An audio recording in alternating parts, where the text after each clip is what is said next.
Paano kung ang lalaking pinagkatiwalaan mo ng iyong puso, negosyo at buong buhay ay siya ring taong magpapakulong sa'yo para mailigtas ang sarili niya? Paano kung habang ikaw ay nagdurusa at nawawala ng lahat, siya naman ay nagpapakasaya gamit ang iyong pinaghirapan? At paano kung matapos ang lahat ng pagtataksil, may isang taong tahimik pa ring naghihintay at handang buuin muli ang wasak mong mundo? Ito ang kwento ni Teresa, isang kwento ng pag-ibig, panlilinlang, paghihiganti at hustisya. Ako si Skylar at samahan niyo ko sa kanyang kwento. Teresa, wala kang naiintindihan. Hindi ka niya mahal. Ginagamit ka lang niya. Mariing sabi ni Patrick. Napatawa si Teresa at umiling. Nako Patrick, kalokohan yan. Hindi ko talaga alam kung bakit ayaw na ayaw mo kay Jeffrey. Mabait naman siyang tao. Huminga ng malalim si Patrick. Maaring nagkakamali ako, pero aminin mo na, kaya mo lang sinasabi yan dahil may sama ka pa rin ng loob. Sama ng loob? Umismid si Patrick. Aba, parang ako pa ang na-offend. Akala ko ba napag-usapan na natin ang lahat? Bakit inuulit mo na naman to? Napatingin si Patrick kay Teresa. Matagal na nilang pinag-usapan ang bagay na yon. Matagal na rin niyang tinanggap na hanggang kaibigan lang ang tingin sa kanya ni Teresa. Ano pa nga ba ang magagawa niya? Mula pa noong kindergarten ay magkasama na sila. Lumaki silang magkabarkada. Magkaramay sa problema, magkasama sa masasayang alaala. 5 taon na ang nakalipas nang maglakas loob si Patrick na umamin ng nararamdaman. Ngunit natawa lamang si Teresa. Patrick, baliw ka ba? Para nakitang kapatid. Parang binuhusan ng malamig na tubig si Patrick noon. Masakit man, tinanggap niya yon. Pagkatapos ng pangyayaring yon, nagtrabaho siya sa isang planta sa probinsya at halos 1 taon ding nawala. Pagbalik niya, isang desisyon ang dala niya. Maging kaibigan na lamang. Dahil kahit gaano kasakit, hindi niya kayang mawala si Teresa sa buhay niya. At ganun nga ang nangyari. Nanatili silang magkaibigan. Lahat ng problema ni Teresa ay alam niya. Lahat ng pangarap nito ay narinig niya. Alam niyang matagal nitong isinantabi ang pag-aasawa dahil gusto muna nitong magtagumpay sa buhay. Madalas pa nga niya itong biruin. Kapag matanda ka na, wala nang gustong manligaw sa'yo, pero mayaman ka na.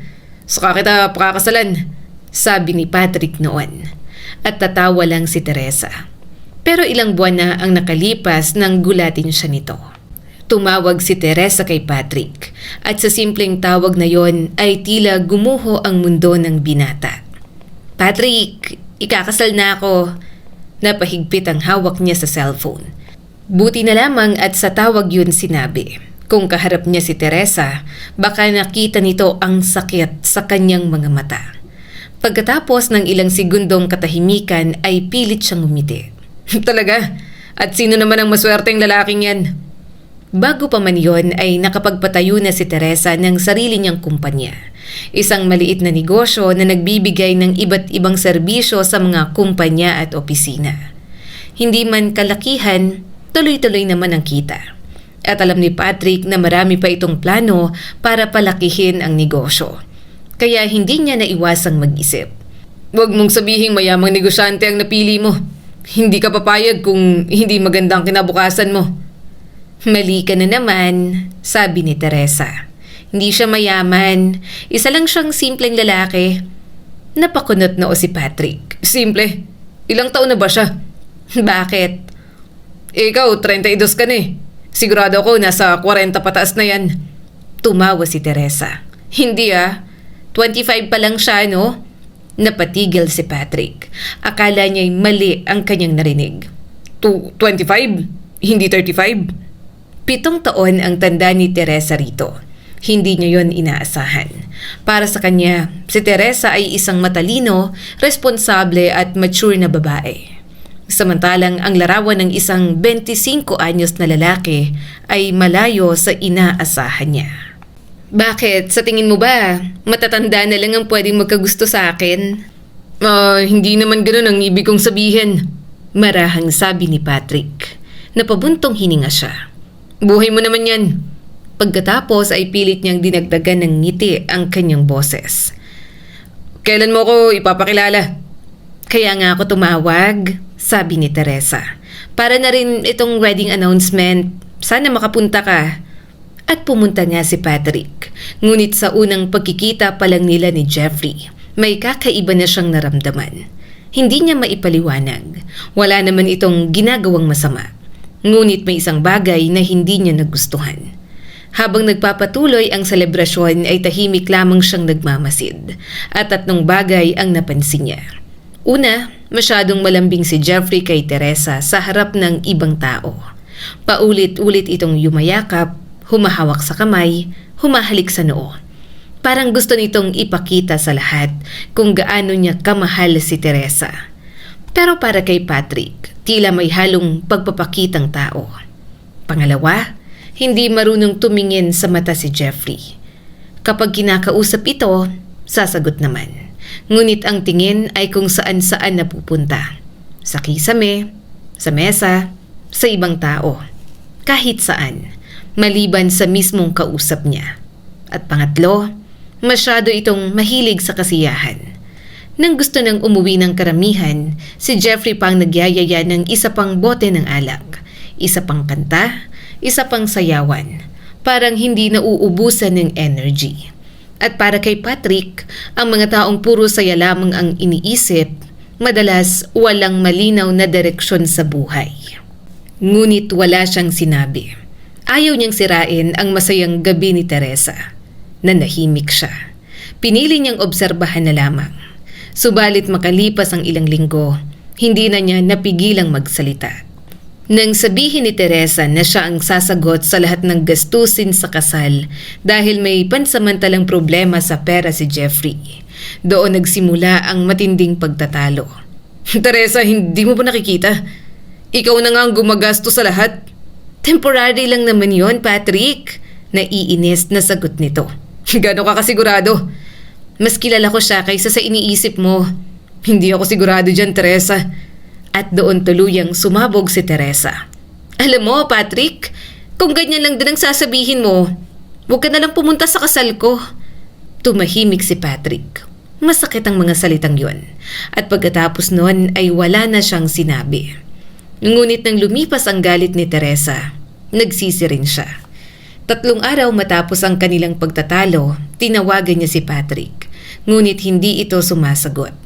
Muli siyang tumawag. At muli, hanggang sa marinig niya ang malamig na boses ng operator.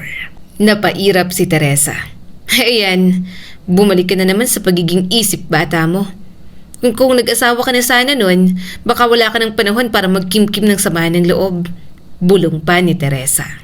Inihagis niyang cellphone sa sofa. Pagkatapos ay pilit na pinakalma ang sarili. Malapit na ang kasal. At sa wakas, magkakaroon na siya ng lalaking mamahalin niya habang buhay. Lalaking mahal na mahal din siya. Yon ang kanyang paniniwala. Nagkaroon na rin siya ng mga nobyo noon. Ngunit hindi niya kailanman naranasan ang ganitong klase ng pagmamahal. Ganito kalalim na damdamin. Ganito katinding saya. Ngunit hindi pala pang matagalan ang kaligayahan. Sa umpisa ay halos perpekto si Jeffrey. Parang wala itong kapintasan at wala nang mahihiling pa si Teresa. Pero habang tumatagal, napapansin niyang hindi komportable si Jeffrey sa kumpanya niya. Nahihiya itong pumunta roon. Pakiramdam kasi nito ay wala itong halaga. Si Teresa ang may-ari, samantalang siya ay simpleng empleyado lamang. Kaya gumawa ng paraan si Teresa dahil mahal niya si Jeffrey at gusto niyang maramdaman nito na mahalaga ito. Ginawa niya itong deputy manager ng kumpanya. Unti-unti niyang ipinagkatiwala rito ang mahahalagang transaksyon, mga kliyente, mga kontrata, at maging ilang mahahalagang desisyon. Habang si Teresa naman ay nagsimulang maglaan ng mas maraming oras para sa sarili. Hindi niya alam na yun na pala ang simula ng pinakamalaking pagkakamali sa kanyang buhay. Dahil gusto ni Teresa na magkaroon ng mas maraming oras para sa sarili at hindi na siya gambalain sa bawat maliit na desisyon sa negosyo, gumawa siya ng isang malaking hakbang. Isang hakbang na kalaunan ay kanyang pagsisisihan. Nagpagawa siya ng Special Power of Attorney. Ipinagkatiwala niya kay Jeffrey ang kapangyarihang pumirma sa ilang dokumento at mamahala sa mga transaksyon ng kumpanya. Sa madaling salita, binigyan niya ng halos buong tiwala ang kanyang asawa. Mahal, para hindi ka napabalik-balik sa akin kapag may kailangang asikasuhin sa opisina. Nakangiti at proud pa na sabi ni Teresa. Sumagot naman si Jeffrey. Sigurado ka ba? Siyempre, ikaw ang asawa ko. Napangiti si Jeffrey at halos sambahin siya nito sa sobrang pasasalamat. O, yun man lang ang ipinakita nito. Habang lumilipas ang mga buwan, may mga taong lumalapit kay Teresa. May mga kaibigan, may mga dating empleyado, may mga kakilala. Lahat sila ay iisa ang sinasabi. Teresa, mag-ingat ka kay Jeffrey. May iba yata siyang babae, sabi ng isa pa. Ngunit bawat babala ay parang hangin lamang sa kanya. Hindi niya pinapansin, hindi niya pinaniniwalaan. Sa isip niya, imposible yon. Mahal siya ni Jeffrey. Hindi siya kayang lokohin ito. At higit sa lahat, ayaw niyang paniwalaan na tama si Patrick. Lumipas ang ilang linggo, isang gabi, matapos kumain sa isang mamahaling restaurant, pauwi na sila. Si Jeffrey ang nagmamaneho. Tahimik ang gabi. Mahina ang ilaw sa kalsada. Nakikinig lang sila sa mahinang tugtog mula sa radyo. Biglang may kumalabog. Napakalakas nun. Parang may nabangga ang sasakyan. Napahampas si Teresa sa dashboard. Tumama ang kanyang noo. Nabiyak ang balat at dumaloy ang pulang likido. Unti-unting nagdilim ang kanyang paningin hanggang sa mawalan siya ng malay. Hindi niya alam kung gaano katagal siyang walang ulirat. Ngunit nang magising siya ay may narinig siyang boses. Gising na! Ang lakas ng amoy mo ng alak! Boses yon ng isang lalaki. Napakurap si Teresa. Nalilito. Masakit ang ulo niya. Sinubukan niyang magsalita. Kaunti lang ang nainom ko sa restaurant. Dahan-dahan niyang iminulat ang mga mata. Naniga si Teresa. Nakaupo na siya sa driver's seat. Siya ang nasa likod ng manibela. At sa harap ng sasakyan, may nakahandusay na katawan. Natatakpan ng itim na tela. Wala na itong buhay. Huminto ang kanyang paghinga. Unti-unti siyang napalingon at nakita niya si Jeffrey. Nakikipag-usap ito sa isang pulis. Sir, matagal ko na siyang pinagsasabihan. Lagi siyang nagmamaneho kapag nakainom. Wala naman akong magawa. Tingnan niyo kung anong nangyari. Tumango ang pulis habang may sinusulat sa kanyang notepad. Pakiramdam ni Teresa ay bumagsak siya sa isang napakalalim na bangin. Hindi ito totoo. Hindi ako nagmamaneho. Si Jeffrey ang nasa manibela. Alam niya yon, naalala niya yon. Pero bakit siya ang nasa driver's seat? Bakit siya ang pinagbibintangan? Napatingin sa kanya si Jeffrey at saka ngumiti. Isang malamig na ngiti yon at kakaiba. At halos hindi niya makilalang ngiti. Napapikit si Teresa. Hindi maaaring mangyari yon. Hindi siya kayang ipagkanulo ng asawa niya. Hindi si Jeffrey. Ngunit yon ang simula ng kanyang bangungot. Sa buong paglilitis ay hindi man lamang siya dinalaw ni Jeffrey. Ni isang beses, wala. Habang nasa korte, paulit-ulit pa siyang sinisiraan nito. Lahat ng mabubuting ginawa niya ay tila nabura. Lahat ng sakripisyo niya ay nakalimutan. At bawat salitang lumalabas sa bibig ni Jeffrey ay parang kutsilyong tumataga sa kanyang puso. Matagal na po siyang may problema sa pag-inom. Madalas ko po siyang pigilan pero matigas ang ulo niya. Sabi pa ni Jeffrey sa harap ng hukom. At dahil sa mga pahayag na yon, unti-unting bumigat ang kaso laban kay Teresa hanggang sa dumating ang araw ng hatol. Habang inilalabas siya ng mga gwardya mula sa korte, napalingon siya kay Jeffrey. Nakangiti ito. Masaya, parang nakahinga na ng maluwag. Ngunit habang matagal na nakatitig si Teresa rito, unti-unting nawala ang ngiti sa labi ng lalaki. May kung anong nakita si Jeffrey sa kanyang mga mata. Galit, puot, at isang pangakong hindi mababali. Bahagyang nanginig ang lalaki. Sa unang pagkakataon, parang natakot si Jeffrey. Lumipas ang isang taon, Isang mahabang taon, isang taon ng pagdurusa, isang taon ng pagkakakulong, isang taon ng walang katapusang pag-iisip. Hanggang isang araw, "Teresa!" Sigaw ng gwardya. "Ihanda mo ang mga gamit mo. Makakalaya ka na." Napatingin siya sa gwardya. Hindi siya agad makapaniwala. Akala niya'y nananaginip lang siya. Tahimik siyang tumayo at kinuha ang kanyang mga gamit. At sumunod, nang tuluyang magsara ang malaking bakal na gate sa kanyang likuran, napahinto siya. Napapikit. At saka tuluyang umiyak. Malaya na siya. Sa wakas, malaya na. Sa mga bihirang liham na natanggap niya mula sa dating mga kaibigan, nalaman niya ang nangyari. Lahat ng kanyang pag-aari, lahat ng kanyang negosyo, lahat ng kanyang pinaghirapan ay naangkin na ni Jeffrey. At wala siyang magagawa dahil siya mismo ang pumirma sa mga dokumentong nagbigay rito ng kapangyarihan. Pagkatapos ubusin ang kanyang kayamanan, nabalitaan niyang umalis si Jeffrey sa lungsod, kasama ang mas bata nitong kabit. Nagbakasyon sa mga resort at tabing dagat, habang siya naman nasa piitan. Habang ang kanyang mundo ay puro bakal at konkretong pader. Ngunit sa loob ng isang taon, may isang bagay siyang pinanghawakan: pag-asa at paghihigante. Naniniwala siyang darating ang araw na makakalaya siya. At kapag nangyari yon, hahanapin niya si Jeffrey. Kahit abutin pa siya ng habang buhay, kahit malibot niya pa ang buong Pilipinas, mahanap niya ito. At kapag nakita niya ito, doon niya pa lamang iisipin kung ano ang kanyang gagawin. "Teresa!" sabi ng lalaki. Biglang napadilat si Teresa. Napalingon siya at halos matumba sa kanyang nakita. Sa harap ng gate ng bilangguan ay may isang lalaking nakatayo. Pamilyar, sobrang pamilyar sa kanya. Patrick? Si Patrick ngayon. Pareho pa rin ang mukha nito. Pareho pa rin ang mga mata. Ngunit may isang bagay na nagbago. Puti na ang magkabilang gilid ng kanyang buhok. Parang bigla siyang tumanda. Hindi makapaniwala si Teresa. Paano nangyari yon? Tumakbo siya papalapit dito. At agad siyang sinalubong ng mahigpit na yakap. "Patrick, kala ko hindi na kita makikita." Marahang hinawakan ni Patrick ang kanyang balikat. Ngumiti ito. "Huwag kang umasa. Dahil hindi kita iiwan. Palagi ako nandito para sa'yo." Muling napaluha si Teresa. Dahan-dahan niyang hinaplos ang maputing buhok nito. "Anong nangyari sa buhok mo? Hindi mo ba alam?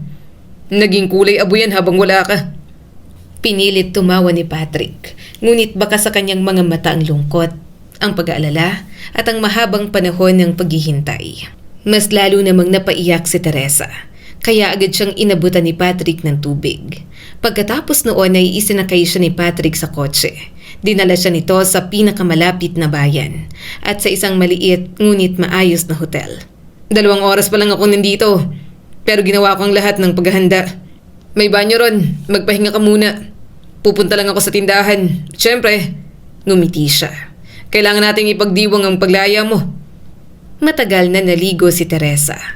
Nakababad siya sa mainit at mabangong tubig. Parang bawat bula ay naguhugas ng sakit na naipon sa loob ng isang taon. Pakiramdam niya ay 5 minuto pa lang ang lumilipas nang biglang bumukas ng bahagya ang pinto ng banyo. Sumilip si Patrick. "Hoy! Huwag mong sabihin nakatulog ka na dyan, ha? Tingnan mo, may binili ako para sa'yo. Sana magkasya. At bilisan mo ng kaunti. Naghahanda na ako ng hapunan."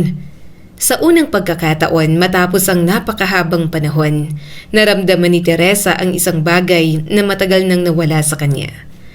Pakiramdam ng pagiging ligtas.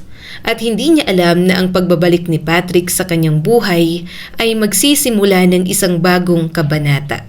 Isang kabanatang magdadala sa kanya sa katotohanan at sa paghahanap sa lalaking sumira ng kanyang buhay. Pagkabukas ni Teresa sa paketeng iniwan ni Patrick sa banyo, napangiti siya. Isang napakalambot at magandang pambahay ang laman nito. Maputing maputi. Parang bagong simula. May kasama rin itong ibang damit na nakatiklop ng maayos sa ilalim. Ngunit hindi niya muna yun pinansin. Sa pagkakataong yon, sapat na ang simpleng pakiramdam na may taong nagmamalasakit sa kanya. Matagal na niyang hindi nararamdaman yon. Samantala, malayo sa kanya, hindi mapakali si Jeffrey. Paulit-ulit siyang naglalakad sa sala.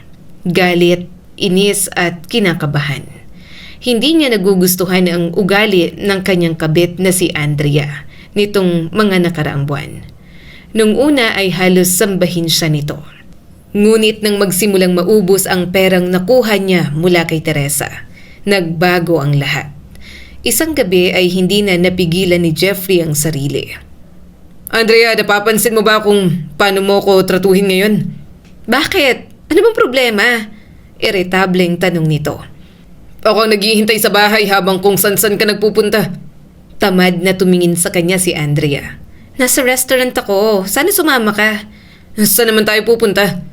Di sa parke siguro. Napagngisi ito. Kasi wala ka ng pambayad sa disenteng restaurant. Doon tayo sa tabi-tabi. Parang sinampal si Jeffrey. So pera lang palang habol mo sa akin? Hindi naman. Napatawa ito. Isang malamig at mapanuyang tawa. Matinding pagmamahal ang habol ko. Kagaya ng pagmamahal mo sa asawa mo noon. Naniga si Jeffrey. Ngunit hindi pa tapos si Andrea. Alam mo, Jeffrey, baka pwede mo pang balikan si Teresa. Baka tulungan ka ulit niyang magtayo ng negosyo. Kasi sa totoo lang, hindi mo kayang gawin mag-isa. Wala ka kasing utak para doon. Namutla si Jeffrey sa galit. Gusto niya itong sampalin. Gusto niya itong saktan. Ngunit alam niyang kapag ginawa niya yon, tuluyan na itong mawawala. At isa pa, huwag kang iyakin. Hindi bagay sa lalaki ang puro reklamo. Pagkatapos sabihin yon ay tinalikuran siya ng babae at iniwang mag-isang nakatayo. Nakakuyom ang kamao at puno ng galit. Makalipas ang isang linggo, tuluyan ang iniwan ni Andrea si Jeffrey. Walang paalam, walang paliwanag. Tahimik lamang nitong inayos ang mga gamit at pagkatapos ay umalis. Sinubukan pa siyang habulin ni Jeffrey. Nagmakaawa at naluha pa. Ngunit hindi man lang siya nilingon ng babae. Isa pang linggo ang lumipas at dumating naman ang panibagong dagok. Pinalalaya siya sa apartment. 2 buwan na pala siyang hindi nakakabayad ng renta. Wala na siyang pera, wala na siyang kabit, wala na siyang negosyo, at wala na rin siyang mga kaibigang dating nakapaligid sa kanya. Napilitan siyang magtrabaho. Ngunit nang makita niyang mga sahod na inaalok ay halos matawa siya. Dati-rati, milyon ang pinapagalaw niyang pera. Ngayon, hirap siyang mabuhay sa ordinaryong sweldo. Sa huli, napagpasyahan niyang bumalik sa kanyang bayan. Mayroon pa naman siyang maliit na condominium doon. Kahit paano ay may maayos siyang matitirahan. Ngunit hindi maganda ang naging pagsalubong sa kanya ng lungsod. Nakasombrero si Jeffrey, nakahood at tahimik na naglakad pa uwi. Pagpasok niya sa kondo ay bumungad ang amoy ng alikabok. Amag, pati na rin ang pagkabulok. Nakakalat din ang mga sulat at bayarin. Mga kuryente, tubig, association dues, lahat ng hindi bayad. Bisit, bulong ni Jeffrey. Galit niyang inihagis ang mga papel sa mesa. Pagkatapos ay nilibot niya ang unit. Nakakalungkot, nakakadiri, nakakahiya. Dati ay sanay siya sa mamahaling hotel, sa magagarang sasakyan, sa marangyang buhay. Ngayon, ito na lamang ang natitira sa kanya. Biglang umingit ang pinto. Akala niya'y hangin lamang. Ngunit paglingon niya, may mga taong pumapasok. 1, 2, 3 at marami pang iba. Napaatras si Jeffrey at halos matumba sa kanyang nakita. Sa gitna ng mga taong yon, nakatayo si Teresa. Mas payat ngunit mas maganda kesa dati. Mas matatag, mas matapang at mas mabagsik. Hindi mo ba ako nakikilala, asawa ko? Tanong ni Teresa. Nanlamig si Jeffrey. Bumalik ako at gusto ko nang kunin ang bahay ko. Pati na rin ang kumpanya ko. Doon niya napagtanto. Hindi basta-basta ang pagdating ni Teresa. May dahilan ng lahat ng taong kasama nito. Agad siyang lumuhod. Teresa, pinilit nila ako. Maniwala ka. Mahal na mahal kita. May mga taong nagbanta sa akin. Wala akong nagawa. Ngumiti si Teresa. Isang napakabait na ngiti. Ngunit yon ang mas lalong ikinatakot ni Jeffrey. Napansin niya ang mga lalaking nakatayo sa likuran nito. Mga dating kaibigan ni Teresa, mga kababata, mga taong minsan na niyang nakilala noon. Talaga? Eh di, sino naman ang nagbabanta sa'yo? Hindi agad nakasagot si Jeffrey. Dahil sa mismong sandaling yon, may 2 pulis na pumasok, kasama ang isang matandang lalaki. Tingnan niyo siya ng mabuti. Kilala niyo po ba siya? Tanong ng pulis. Agad na tumango ang matanda. Oo, siya yun. Tumahimik ang lahat. Nakita ko siya nung gabing may aksidente. Nakita ko may hinihila siyang babaeng walang malay. Nanlaki ang mga mata ni Jeffrey. Tinanong ko siya kung ano ang ginagawa niya at alam niya ang sinabi niya. Napatingin ang lahat. Sabi niya, umalis ako kung ayaw kong mapahamak at kapag nagsumbong ako, hahanapin daw niya ako at papatayin. Napahawak si Jeffrey sa pader. Saan niya dinalang babae? Tanong pa ng pulis. Agad itinuro ng matanda si Teresa. Diyan, ipinwesto niya sa driver's seat. Kitang-kita ko. Tahimik ang buong silid. Pagkatapos ay nagsalita si Teresa. Alam mo, Jeffrey, kahit gaano kahaba ang lubid, may katapusan pa rin. Biglang tumakbo si Jeffrey patungo sa pinto. Ngunit paglabas niya, may mga pulis na naghihintay at agad siyang pinigilan. Hindi, pakawalan niyo ako, sigaw nito. Ngunit huli na ang lahat. Parang isang panaginip ang sumunod na mga nangyari. Ngunit ngayon, baliktad na ang sitwasyon. Si Teresa ang nakaupo sa upuan ng mga testigo at si Jeffrey naman ang nasa lugar kung saan matagal na siyang dapat naroon. Isa-isa nang lumabas ang katotohanan, ang pagkamatay ng lalaking nabangga, ang panloloko, ang sabuatan, ang paglipat kay Teresa sa driver's seat, ang paglustay sa kanyang mga ari-arian, at ang pagsisinungaling sa korte. Naintindihan ni Jeffrey na tapos na ang kanyang buhay. Bata pa siya, malusog pa, ngunit malamang ay hindi na niya muling matitikman ang kalayaan. Nang ilabas siya ng mga gwardya, nagtagpo ang kanilang mga mata.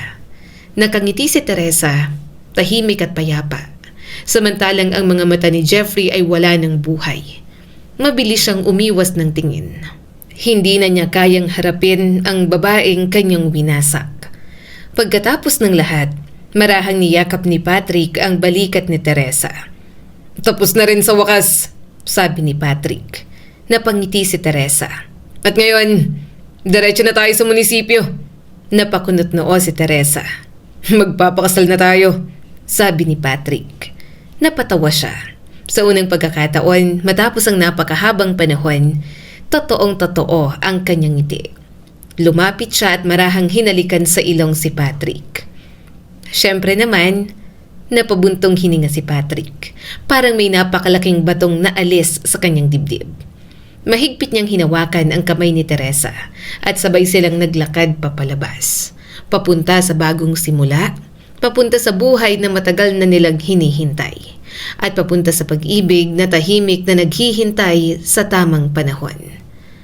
Ang tunay na pag-ibig ay hindi nasusukat sa matatamis na salita, kundi sa katapatan, sakripisyo at pananatili sa oras ng kagipitan. Maaring malinlang tayo ng mga taong magaling magpanggap. Ngunit darating din ang panahon na lalabas ang katotohanan.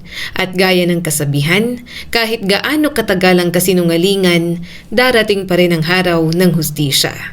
Samantala, ang mga taong tunay na nagmamahal sa atin ay kadalasang tahimik lamang na naghihintay at sumusuporta.